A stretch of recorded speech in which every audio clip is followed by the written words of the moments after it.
about these ways of connecting with people, this holistic nature of mission, and flows from our lives. One of the things you've written about, and we talked about this the last time that you were on the show, is the magnetic points. Yeah. And I wanted to review those just for those who are unfamiliar sure. and just jumping onto this today. But what are the magnetic points and where did they originate from? Great. Yeah. So the magnetic points then originate from this thinker, this missionary called J.H. Bavinck. And he said, look, if you go to Romans 1, all but religion is a response to God's revelation.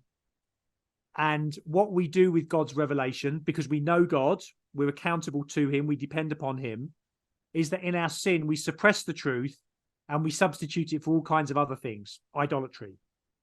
So Bavinck takes that standard anthropology and he says, when you have image bearers who suppress the truth and substitute it for other things, if you kind of mix those ingredients together, he says that everyone has what he calls a religious consciousness, which is this kind of the fact that we know God and don't know him at the same time. We're running to him and running away from him at the same time. So it's a very complex, messy mix.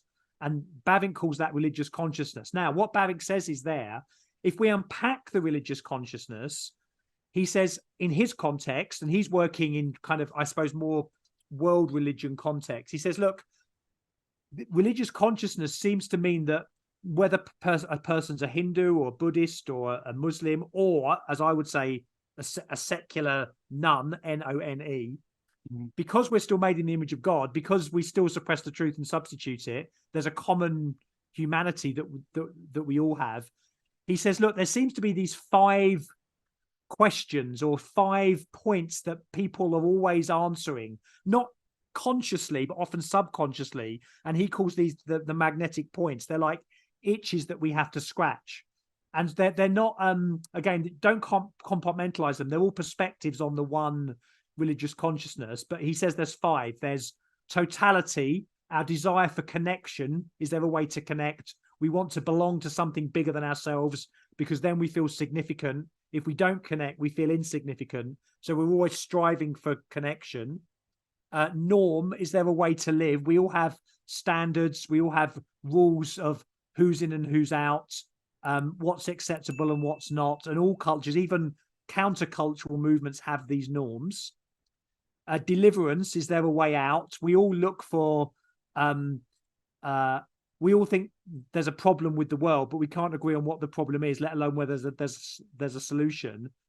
And this deliverance is not just looking forward, it's looking back. It's kind of saying, wasn't it great when America was this? And that's where we seek deliverance. And again, it can be big existential questions like, what happens when I die? Is there deliverance from that? But it's also the mundane, everyday deliverance of, how do I get through the day without another drink or another fix? Or how do I, I'll only get deliverance today when the house is tidy, because that's what I have control of. So there's all kinds of ways in which we seek deliverance. And then fourthly, destiny. Is there a way we control? And Bavinck says human beings are funny because he says we both lead our lives and undergo our lives. Monday, Wednesday, Friday, I think I'm the master of my own destiny. I can do what I want. I can create my own future. I have freedom. Tuesday, Thursday, Saturday, I'm in someone else's chess game. I'm a puppet on a string. I don't have any freedom.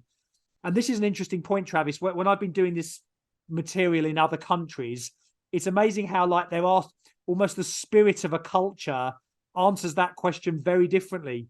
When I was in Slovakia in Central Europe, teaching this to a group of pastors, I said, are Slovakians generally people who think that they're in control or under control? And 99% of them said, we are a nation whose psyche is, we've always been under control by other powers. It was the Hungarian Empire, it was the Czech Empire, the Czechs. So there's a real psyche there of always feeling that we're left out, we're not considered. What's the point? Why bother doing anything? Because it's just going to happen to us, a kind of a fatalism. Now, whenever I've done this material in the States, Americans are completely the opposite. It is a kind of a, I don't mean this technically, but it is a kind of a manifest destiny. It is a it's just get things done. We can do whatever we want to. There's a real positivity there. Now, who's to say which is right and which is wrong? Because I think in some senses both are true, but it's amazing how different cultures, how different cultural contexts will answer that question differently, which in turn will end up meaning the way that we talk about the gospel will be shaped. Our communication will be shaped by whether I'm talking to an American about destiny or whether I'm talking to a Slovakian about destiny. That's where the rubber hits the road on culture. And then finally, the fifth point, which is kind of the super magnetic point, is there a way, a higher power? Is there a way beyond? I suppose the difference in Bavinck's context is that everyone believes in gods when he's ministering in Asia in the 60s, whereas now I think this is the magnetic point that has to be excavated, but it's where all the other points converge. Where do we get connection from and significance? Who gives us the norm and tells us what to do? Where does deliverance come from? Who is in control? Is it someone outside of ourselves? And the more we press onto that, the more we answer that question, is there a reality beyond reality? So they're the kind of the magnetic points. And I think they're a very helpful analytical tool to get traction, even in cultures where people don't call themselves religious.